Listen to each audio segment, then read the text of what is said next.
Well, I guess it started. Anyway, good evening, folks, here, or whatever it is where you're coming in from when you watch this.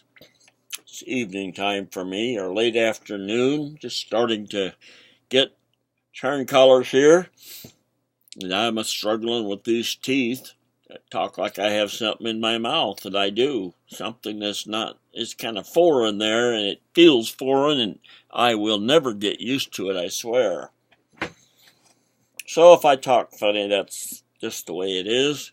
Um, I want to entitle this little talk tonight, The Third Herd.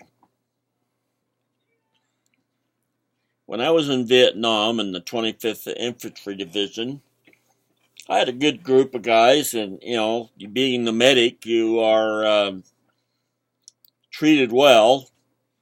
And anyway, we'd been out there for a while, and one day they came and told me in the afternoon, they said, "You're going to go out with this group here."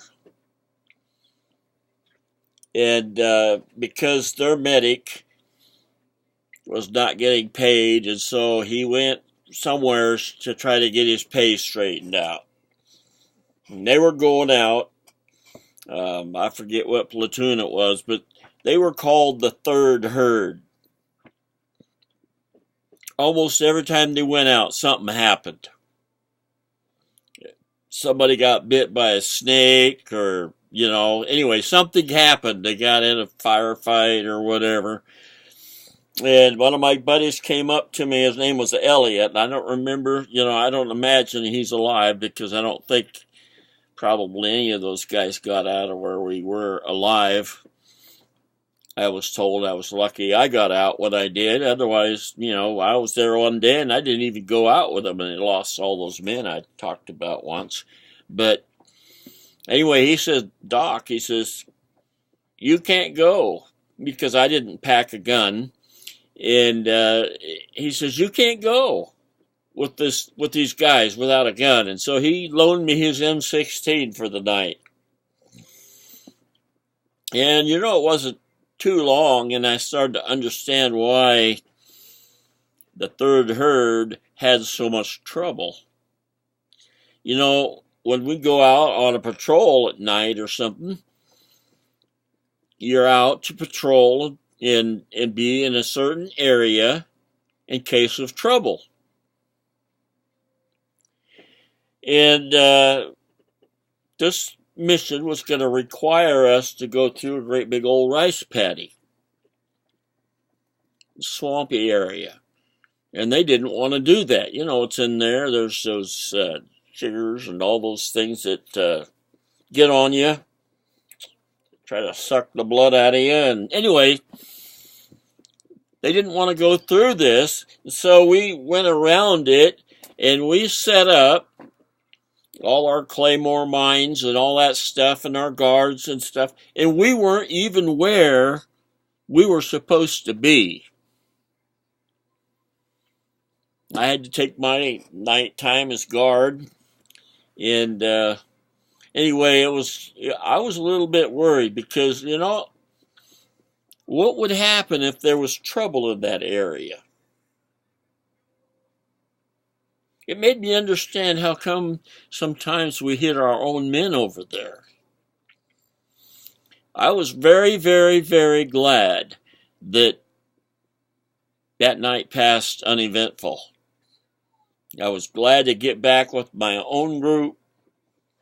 I did not appreciate the Third Herd's method of operation, because if something would have happened there, we could have all been killed. And I didn't, that's, how do you relate that to online marketing? What is the purpose of that story?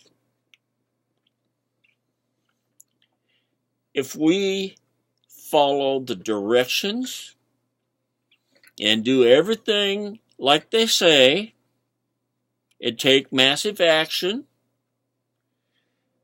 and just continuous massive action, we end up very well off. That's what those folks do that make it. You follow the directions and you're safe. Your money's safe. You're going to replace it.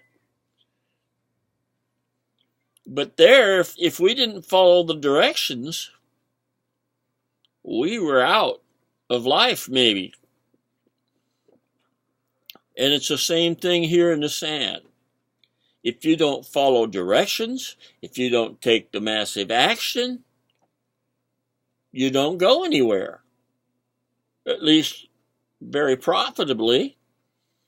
You spin your wheels. And so when they give the instructions, follow them.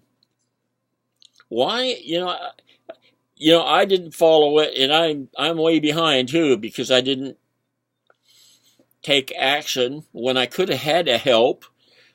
I didn't take the action, and so I'm behind in procrastination. And if I would have followed the directions, got the help that was available to me, I'd already be really making it good. As a result, my wife had to stay home from this last event. I mentioned that before. Let me tell you what, that's not happening again. And anyway, I just want to say that if you want something and you pay out money, invest in it, do it. Do it. There's people that put out close to probably more than $20,000 on this, and they don't do it. They drop out. I don't understand that myself. I don't even understand why I procrastinated. But it just comes down to one simple little fact. Misha and those who put this thing together knew what we have to do it.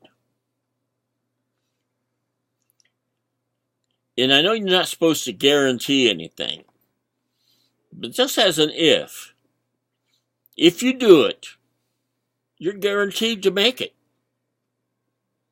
You can't help but make it if you do it the way they say. I've seen that.